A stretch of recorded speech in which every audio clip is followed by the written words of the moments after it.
نن د چا سره د دې غیرتي خاورې نه د پښتنو دا مقدمه هغه غلام واکدارانو ته وړاندې کوو او د ټولو نه مهمه خبره چې خپل غیرتي کام ته وړاندې کوو نو شاباش تاسو ته وایو چې دومره لوی تعداد کې تاسو راغلي مشرانو زه کوشش کوم چې مختصر خبره وکړم دا نن چې اولنۍ غونډه صوابۍ کې وشوه اوس شاهزاده کې وشوه او دا سلسله به روانې دا سلسله د کام د وکالت سلسله ده دا سلسله د هغه قبضهګرو خلاف ده چا چې د دې خاورې وسیلې قبضه کړي دي دا سلسله د هغه قبضهګرو خلاف ده چا چې د دې کام نه او د دې کام د بچو نه د مور ژبه اخیستې دا سلسله به د هغه قبضهګرو خلاف روانې چا چې په پښتنو د بین الاقوام د تګ راتګ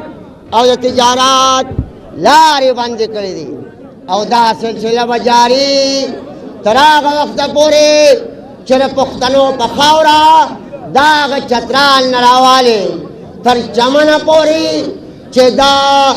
نه ودرېدونکې بدامني ده د کام نسل کشي ده په تشخص غزار دی په وسیلو قبضه ده د حقدارۍ حق نه ورکوي او په تیره که په لنډه ژبه کې ووايمه په شډله ژبه کې ووايمه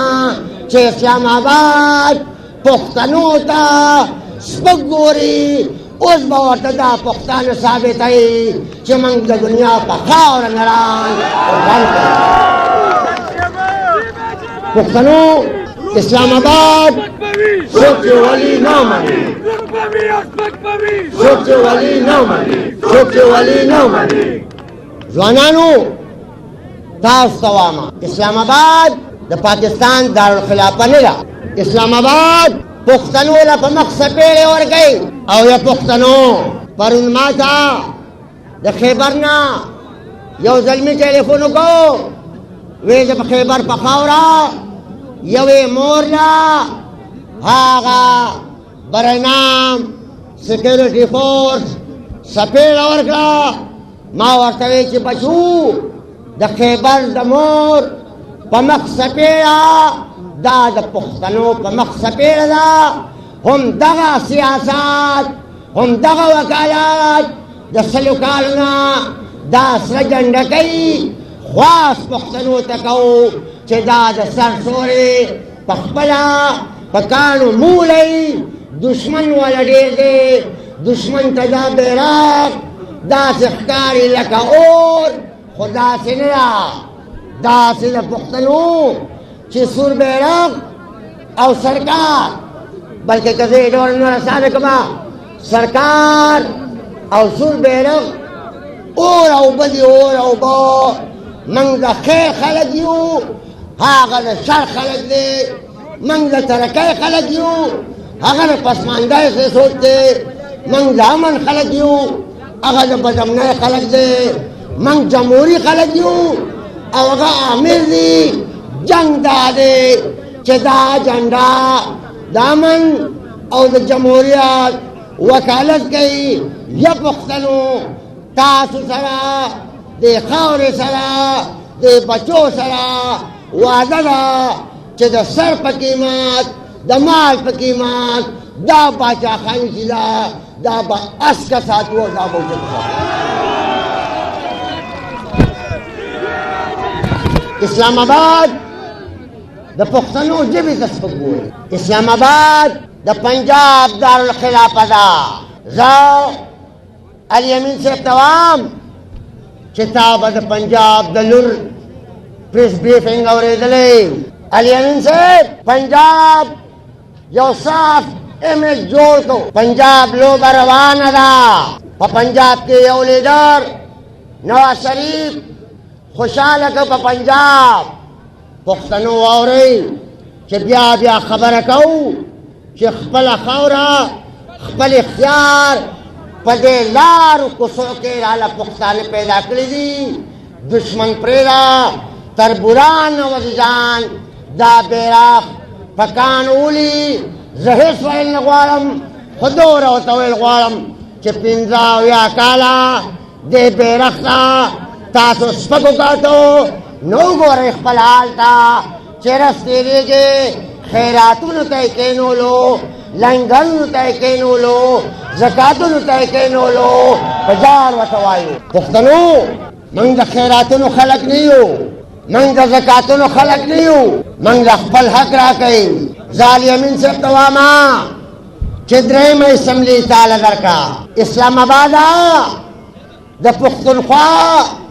دا درے میں اسمبلی نا دی جبا غسر درے میں اسمبلی دی چالاگان کے رول چالاگان خواورا او تاسو خمس کے جازوانان زمان پاگا خبر خوشحالی گئی چه داما ورطوی چه مهره آغا مهره زمین الیمین تواما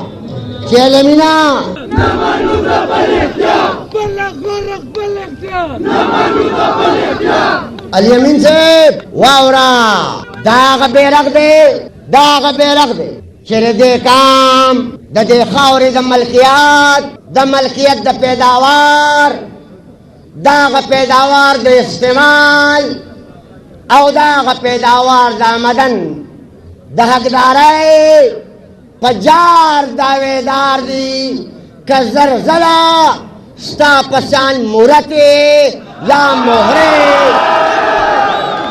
که داغ اسملے کے کینے نواورا دا آواز نقل کیگی او سنگا چه زمان مشر شاعر ویلیو چه اوس کنروی نو غوگونا دی خپل غس کی اوس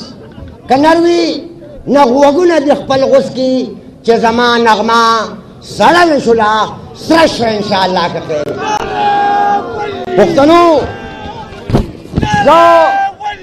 پختنو ٹرانسپورٹران تم خواست کوما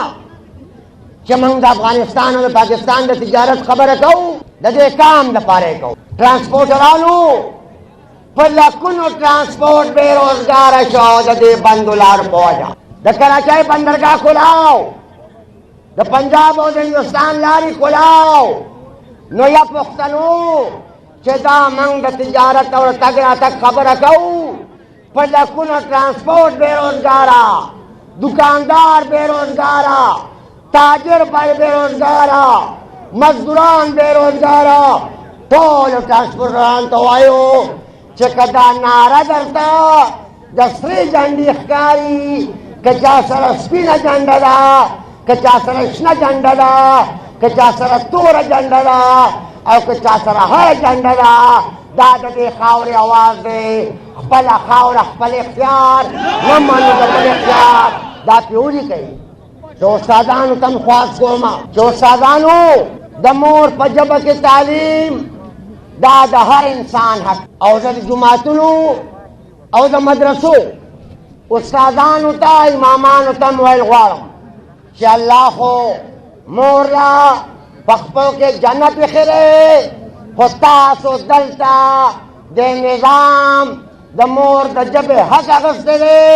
نو دا جماعتنا و مدرسے دا اللہ تعالیٰ دے احترام پدغ بے احترامائے ولی خاموش علی دا جرگاہ حقی تم خواست کئی چی بنیاد دا دے مشرانو زمن کامی چاڑا کو جب اعتواغستا تاریخ اعتواغستو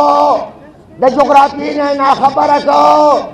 اتلان نتیجنی دا پیداوار ندی خبر داغی دا قدر و قیمت ندی خبر نو گو رہتا کو کل اور پسے یو سہولت کار راشی اگا پسے روانی او کل اور پسے بل سہولت کار راشی اگا پسے روانی دغا بنیاد دے دا عوامی نیشنل پارٹی دا سیاست دا ترجیحاتو لوی ابرخدا طول پختنو تا بخواست کهو چه دا مور دا جب سرب امینا کهو او دا مور جب بلیکو دا بلولو دا بوالو او دا بزدکو انشاءاللہ تخیری زو پلکنو مسافر سعودی دوبای آغا طول پختنو تا مویل غوارم چې پښتنو دوره سوچ وکړئ چې تاسو ولې مسافر سنگ مرمر دلته، تیل دلته، اوبه دلته، بجلی دلته، تیل دلته، تماکو دلته، جغرافیه ستاسو، مزدور ستاسو، موسمونه ستاسو.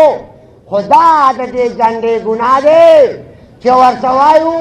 چې کارخانه هم دلته، نو بیا یې د الزامونو د پیسو فیکټري لګولي. کام ته خواست کو، کام ته. نن سوچ وکئ زما نامزد وزیر اعلی لنګرخانې به جوړومه، خیرات کارت به ورکومه، زکات کارت به ورکومه. یا لکه د ډی خان پښتون بچیا چشمہ رائٹ بینک کینال 195 ارب لگت سے جوڑو چشمہ رائٹ بینک. اسلام آباد تھا د پختونخوا د تیلو د گیس په مد کې 200 ارب روپے پوری 200 ارب روپے شابه کنا 126 رقم نه خو دې د جلاګانو جوړه کړې وه. اوس به موږ ګورو چې خپل لیډر ته ووایه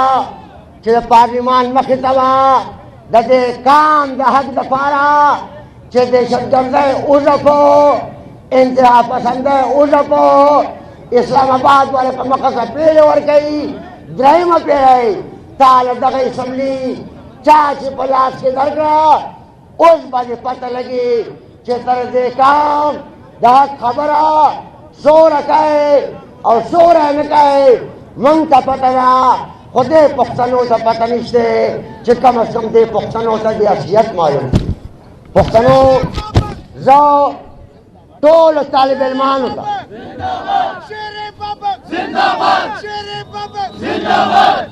زه ټولو بچیانو ته او طالب علمانو ته هم ویل غواړم چې په یونیورسټو کې ډراپ آوټ شروع شه، ډراپ آوټ. د یونیورسټو طالب علمان وواسو، دوره ګراني شوه، دوره ګراني.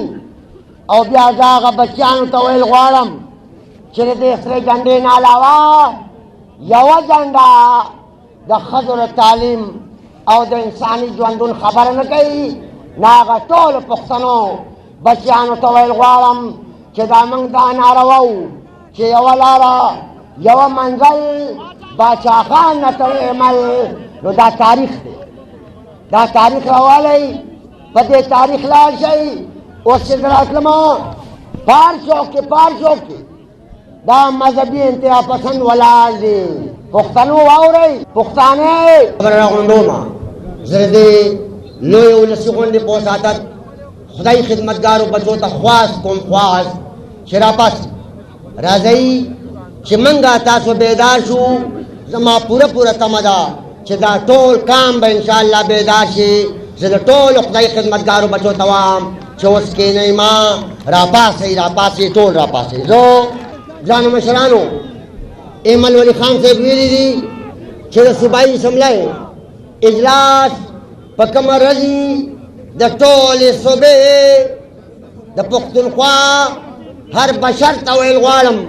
چې په هغه ورځ باندې به د صوبایي اسمبلۍ اجلاس مخې ته احتجاج کوو. تاسو ټولې پښتونخوا ته به زموږ دا خواست دی چې تاسو به راځئ انشاءالله ته کوي. ګرانو مشرانو، زه اخیری خبره دا کول غواړم، اخیری چې جنگ په استقامت کې، جنگ په حکمت کې، جنگ په محنت کې او جنگ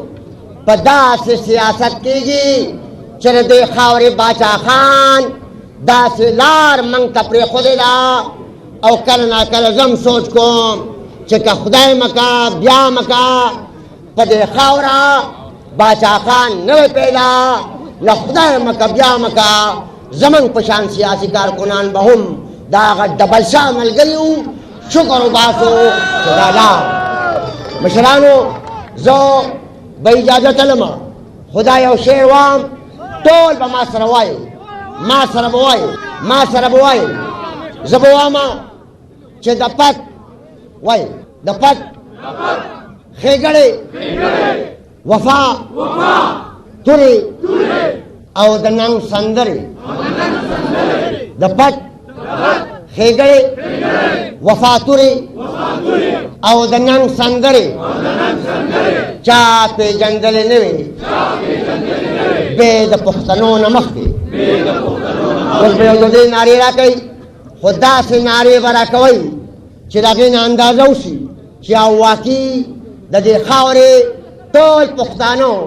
په دې خاوره فکرمند دي زو تر خپل منزله ځو زو تر خپل منزله ځو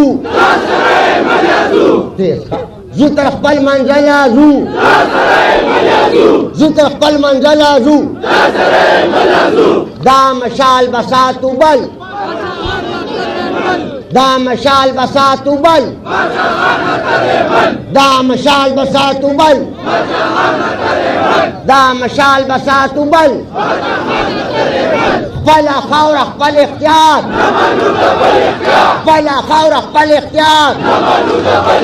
خپل خاوره خپل اختیار خپل خاوره خپل اختیار خپل خاوره خپل اختیار خپل خاوره خپل اختیار عوامي نیشنل پارټي عوامي نیشنل پارټي عوامي نیشنل پارټي عوامي نیشنل پارټي ټول پښتانه